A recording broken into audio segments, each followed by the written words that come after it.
Since the beginning of 2020, we have really worked through some traumatic events, and most people, most of us, have been riding the emotional roller coaster of anger and grief and loss and loss of sense of self and feelings of helplessness.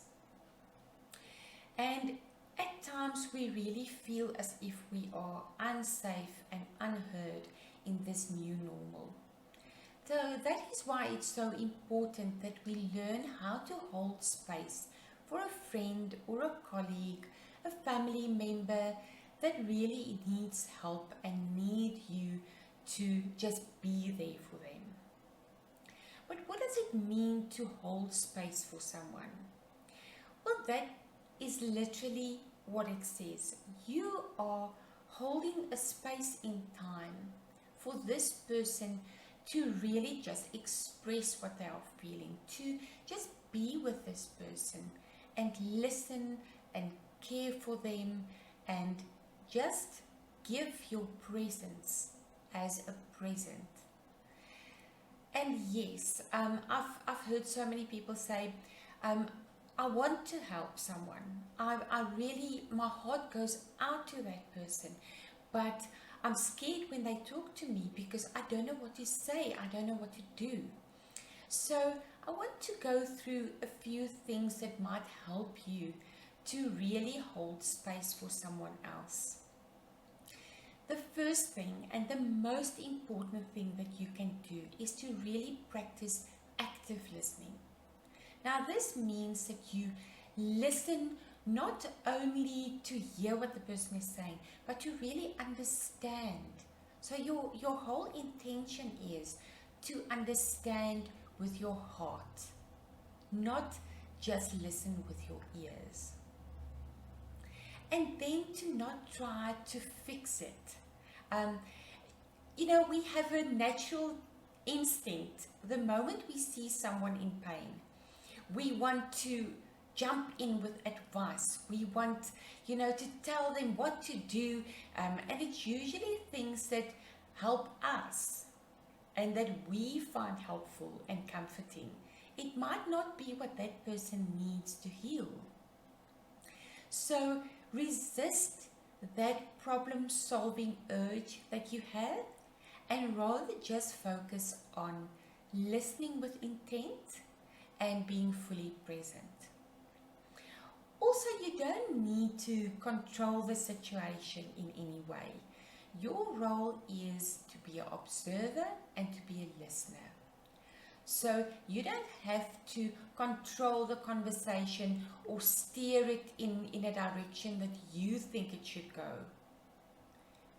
Just let it be and just let your loving presence be enough to, give the message to that person that you care and that you really value what they're going through. And then, of course, your opinions and your ego should really be cut out of the whole conversation because this is not about you. Your experiences and your concerns are not part of the process. So rather leave that out. Leave your ego at the door and leave all your opinions and your expression of feelings at the door. Yes, the next one is a difficult one, and that is to allow whatever emotion comes up. Because again, as humans, we get scared of emotion. We have this idea that, we should try to stop these feelings. We have to fight these feelings. But rather than doing that, just encourage this person to let it all go. Now that might sound counterproductive because we want this person to feel better, not worse. But if you allow that colleague or friend or family member to just express and say what they need to say and feel what they need to feel, you will really help them on their path to heal that emotional hurt. So yes, let them do whatever they have to do. If they have to scream or shout or yell or cry, just let them do that. And very importantly, reassure them that you are there for them no matter what. Because you will understand what I'm going to say now is, if we vent our emotions, we always have a part at the back of our minds that is scared that we are losing face.